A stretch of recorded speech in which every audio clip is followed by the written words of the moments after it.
Our fourth inventor is Grace Carpenter Hudson, though she was most known for her paintings depicting Pomo Indians living in California's Mendocino and Lake counties. Much of Grace's life was spent in Ukiah, the Mendocino County seat, and this little town is located about 115 miles northwest of San Francisco. Grace was born, along with her twin, Grant, on February 21, 1865, in Potter Valley, about 18 miles northeast of Ukiah. Her dad was Aurelius Armando A.O. Carpenter, considered a California pioneer, and he was initially a rancher and newspaperman. Grace's mom was Helen McCowan, and she was at first a school teacher. Aurelius and his wife were both from Kansas Territory, and they were also some of the first white settlers in Potter Valley. They noticed how the Indians were being treated.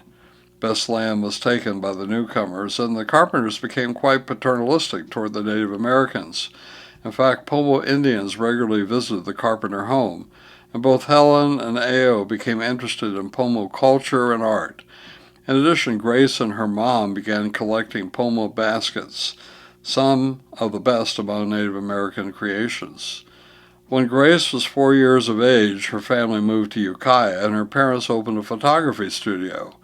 It was in Ukiah that Grace finished grammar school, and where the last Carpenter child, Frank, was born. In addition, Grace began drawing in her spare time. And since there was no high school in town, it was necessary to send Grace to San Francisco for the rest of her education. She actually lived in boarding houses. There was a chaperone, and began her further schooling in 1879, about age 14. Grace eventually attended the San Francisco School of Design and demonstrated an unusual artistic talent. In fact, in 1881, she received the prestigious Alvord Gold Medal for her work. Also, one of her teachers indicated that she was the most talented pupil I ever had. However, it wasn't all about schooling, since Grace was a pretty brunette who had many beaux. Periodically, especially in the summers, Grace would return to Ukiah, where she helped her parents in their photography business. It was there she learned more about lining and composition. However, her last term of school ended December 1883, and when she returned to her parents' home, she was already in love with William T. Davis, a man 15 years older than herself. The parents, of course, disapproved, but Grace and William eloped to San Francisco September 17, 1884, and married. However, by December 1886, their divorce was finalized, and Mrs. Grace Davis returned to Ukiah. She continued to help in the photography business and gave art lessons. Grace eventually met John Wills Hudson, a homeopathic physician who moved to San Francisco in 1889 and initially worked for the San Francisco and North Pacific Railroad Company. However, he began treating the Pomo Indians and sometimes provided abortions. This caused him to lose the number of his white patients. John was from Tennessee and had received a medical degree from Vanderbilt. However, his parents were quite conservative, and this was the opposite of what John had become. Hence, he was attracted to the bohemian ways of Grace and her family. And on April 30, 1890, John and Grace were married in a small ceremony at home. Both John and Grace liked the outdoors, music, art, and were educated people. Furthermore, they were interested in the Pomo Indians, and it was John who encouraged Grace to start sympathetically and sensitively painting the Pomo. John was also an amateur anthropologist and more spent time on his avocation.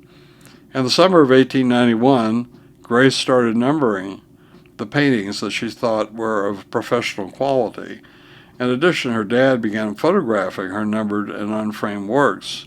This acted to preserve them for posterity as her creations were purchased and found new homes. Grace had also continued her basket collecting, though by 1893 she tried to sell them at the Mechanics Fair in San Francisco. There were no buyers, and the collection was not sold until 5 years later to the Bureau of Indian Ethnology. The BAE was the first potential customer approached.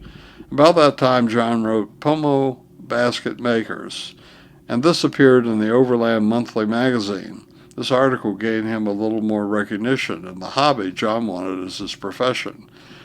When the BAE eventually purchased the baskets, they required John to create a catalog describing each work. When completed, the BAE curator thought that John's compilation was the best scientific collection of basketry known to the writer. John seized this opportunity to change careers, and by the fall of 1900 had been appointed as assistant ethnologist at Chicago's Field Columbian Museum. In fact, John was assigned to study the different languages of California Indian tribes. Grace continued her painting and produced over 130 canvases in the years 1896 through 1900. However, the family needed this income. Many paintings were indeed sold, since John had ceased working as a physician. Unfortunately, by 1900, Grace's health was failing, and she had been encouraged to try the climate of Hawaii. Ocean locations were thought to be life-prolonging. Grace headed out on December 26, 1900, and she spent 11 months on Oahu and the Big Isle in Hawaii, from January through most of November 1901. While there, she produced many paintings depicting the Hawaiian people. However, the separation was very difficult in their marriage, though Grace wrote often, sending her letters back to the U.S. by steamship.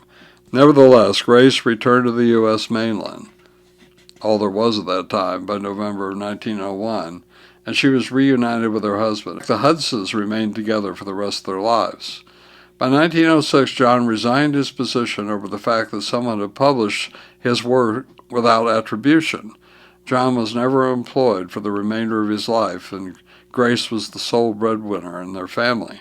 However, she seemed to accept this with relative ease, since she had become a respected artist and her paintings had a market.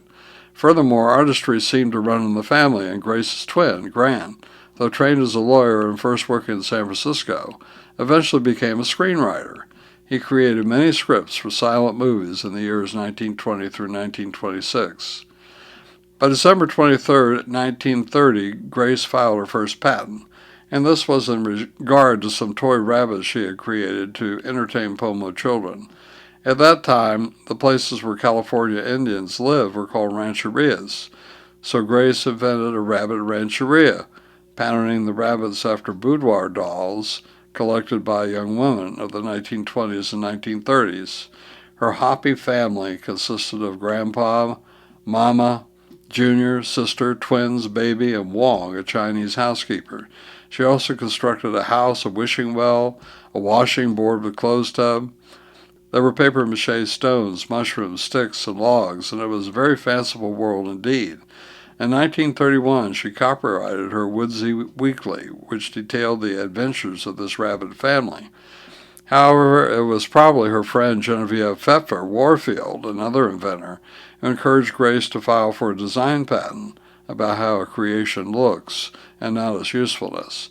On December 23, 1930, Grace received her patent, number D0083447, on February 24, 1931, and the following figure shows the drawing she included. I also saw a sketch provided by the curator of the Grace Hudson Museum, but this was not actually part of the issued patent. However, the sketch seemed to describe the internal construction or framework of the rabbit. Unfortunately, Grace didn't include a support for the ears, and these did have a tendency to break off. Hence, this might not have been a practical doll should it have been manufactured. Also, as indicated, design patents deal with how something appears and not really how it works, or the elements that make it useful. Hence, these are usually not very strong patents. In fact, they can sometimes be hard to defend, since one can make something similar in appearance, but sufficiently different to avoid infringement. It's more difficult if you've seen the original and purposely trying to go around it. Despite the family's photography business, there are not many available images of Grace Hudson.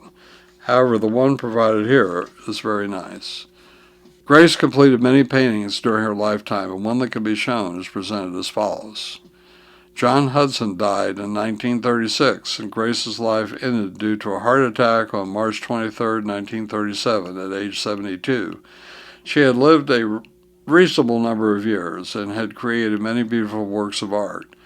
Yet there were no children, so her sensitive depictions of native people in California and Hawaii are her most important legacies.